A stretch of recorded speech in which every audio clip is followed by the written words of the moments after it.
Hello, ladies and gentlemen of the Fantasy Premier League and 16-team leagues. Look, we're ready to go. We're full.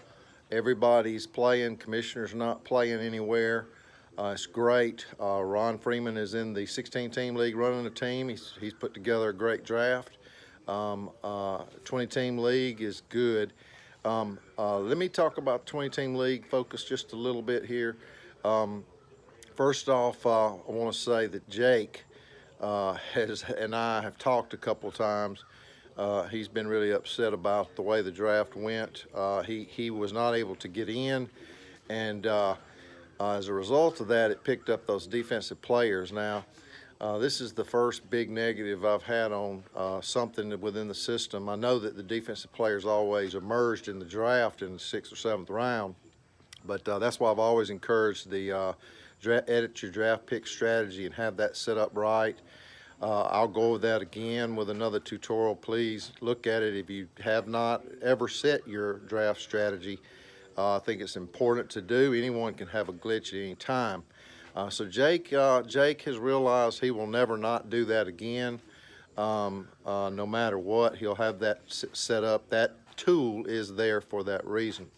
Now, in Jake's and my discussions, we did decide that we can limit the number of players you can have in certain positions, and I did not realize that until our discussion. But in our discussion, I have gone back and I have set every defensive player that was chosen in the draft was either a cornerback or a linebacker. So pre-draft next year, I'll set that to where you can only get one cornerback or linebacker in the draft, and you won't be able to get the other defensive players. That way, a team, if something really messed up like it did this year for Jake, then in that case, you would only get 2 individual players if you know, worst scenario, instead of 4 like Jake got. So Jake and I discussed it, and it looked like 6 quarterbacks went after he picked up an individual defensive player. Of course, like I said, all the draft wasn't set and he wasn't there. But he said, man, that just ain't fair. And you know, it's not fair. So I'm going to push this trade through. Also, I thank you all for the vote on the league page. Look, it looks like the majority there do want some form of trade for next year. I think it would be an exciting thing. This is the rule I'm going to make on that, guys. And please, you know, tell your co-owner, your owners in the league. Discuss this in the chat group so that everybody hears it and knows it, because no one's going to watch the end of this video. But I'm going to require you to be paid up through 2022 sorry, my rooster. 2022 for you to be able to make that trade, and we will make that. We will talk more about that and make that effective next year. The majority did vote for some form of trades for draft picks for the next year.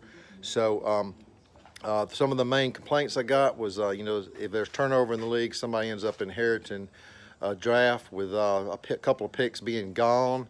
That's why, for that trade to go through, for me to allow that trade to go through, you will have had to have paid through 2022.